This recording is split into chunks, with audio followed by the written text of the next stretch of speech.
Scene opens on a cozy, animated neighborhood street. A dog with a detective hat and magnifying glass is sniffing the ground.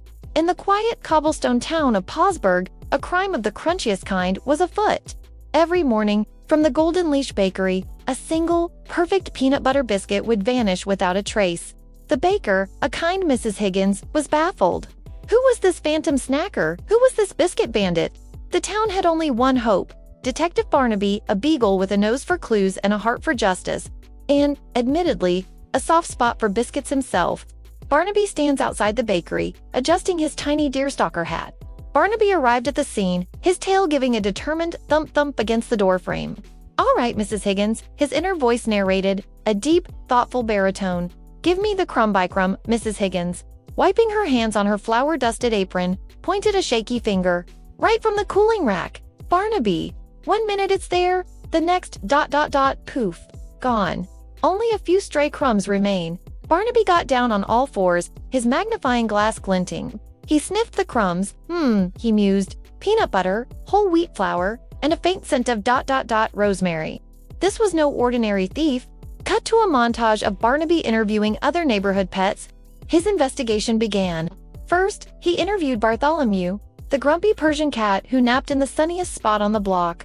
Bartholomew just yawned, flicking his ear. "Biscuits. My dear boy, far too uncivilized. I prefer salmon pate." Barnaby scribbled in his notepad. "Bartholomew alibi, superior taste. Cleared."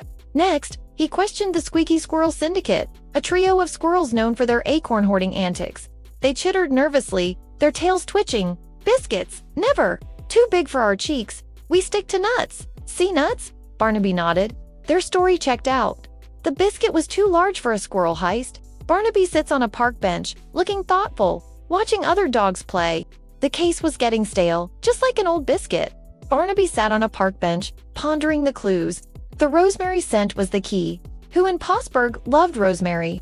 He scanned the park, his eyes landed on a small, scruffy terrier named Pip, who was currently chasing his own tail near Mrs. Gable's herb garden. Mrs. Gable was famous for her prize-winning rosemary bushes. Pip looked innocent enough, but in the detective business, you learn that the most unlikely suspect often holds the secret. Barnaby decided to follow him. Barnaby discreetly follows Pip through the town. As dusk fell, Barnaby shadowed Pip from a safe distance. He watched as the little terrier didn't go home. Instead, Pip trotted purposefully towards the back of the bakery. He squeezed through a small loose board in the fence's secret entrance. Barnabas's ears perked up. He crept closer and peeked through the gap.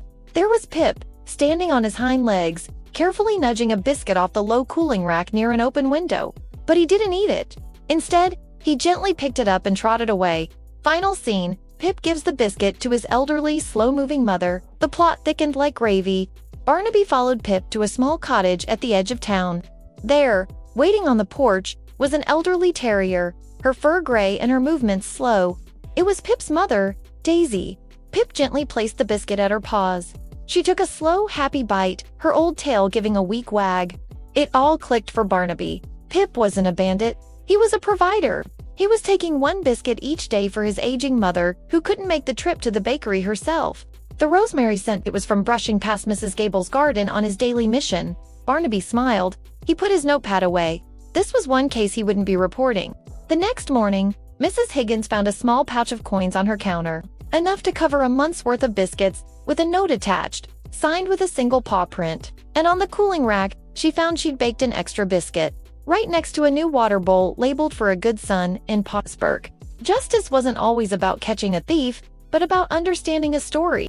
Thanks so much for watching this tale, tale. If you enjoyed Detective Barnabas' adventure, don't forget to hit that like button and subscribe for more stories.